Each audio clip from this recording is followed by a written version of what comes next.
Right now, Republicans in the House of Representatives are working on a debt ceiling package that cuts pretty much every kind of benefit that average struggling Americans need. It cuts benefits for the Veterans Administration, so veterans won't be able to get the same kind of care they've been getting. It adds work requirements to the SNAP benefit program, which will kick 10 million people off of the program, including 3 million children. It includes potential cuts to Social Security and Medicare.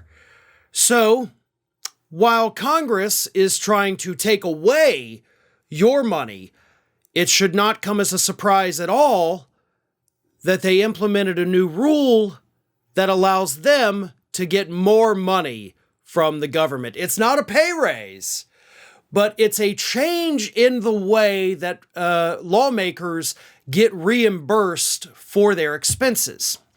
Here's the way it used to work up until now. Members of Congress were required to have 2 work sites, one in their district, and then, of course, the one in Washington, D.C. And because those were mandated work sites, they were not able to be reimbursed for those expenses. But this new rule change, again, not a pay raise, because that would require having both houses vote on it and it wouldn't go into effect until next session. So they changed the rule to say that the Washington, D.C. area is not technically a work site.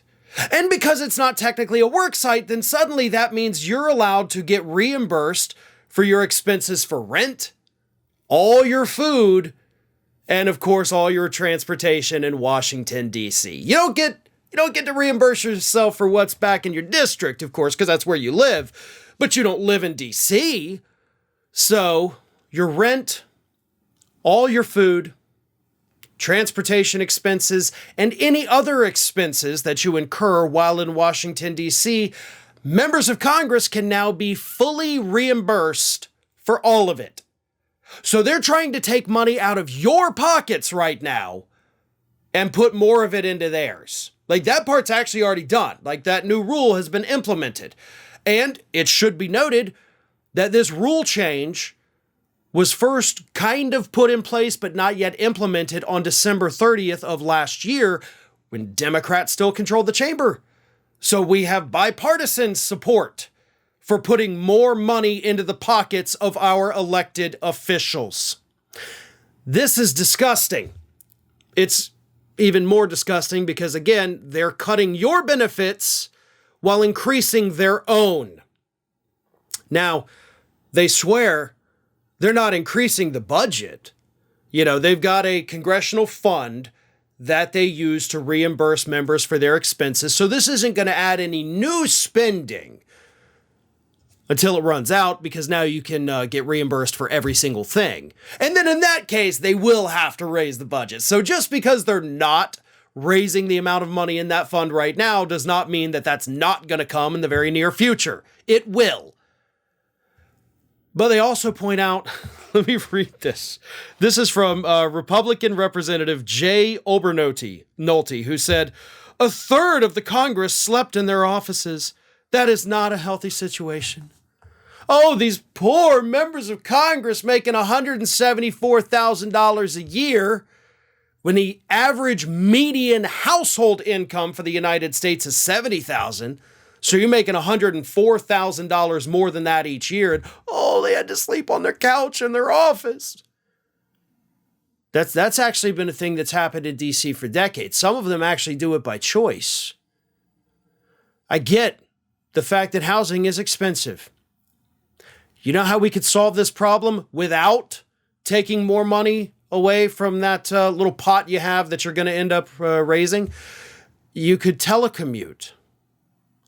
The pandemic proved that unless you're pretty much working on like a factory job or working in hospitality, you can do your job from home. Like, members of Congress got to do their jobs from home. There is no reason why they need to spend half their time in DC and half their time in their district. If it's a special event, if there is a major thing happening, they can go to DC for that. All the rest of the time, the procedural votes, even the hearings, that can be done via Zoom. And that's not going to cost us, the taxpayers, any more money. Hell, it would keep lawmakers in their actual districts a little more, which might make them more connected to the very people who put them in power. That seems like that would solve all of these problems. You don't have to worry about renting an apartment in DC because you would already be in your district and you would just log into Zoom and do your Congress work. Again, there are times when that you might not be able to do that. Excuse me. So you hop on your plane and you go to DC. Those flights were already reimbursed anyway. Oh, but what if we still have to stay for a couple of nights? Well, pull out the couch. It's what the rest of us are going to have to do, and millions more are going to have to do it if your debt ceiling deal passes.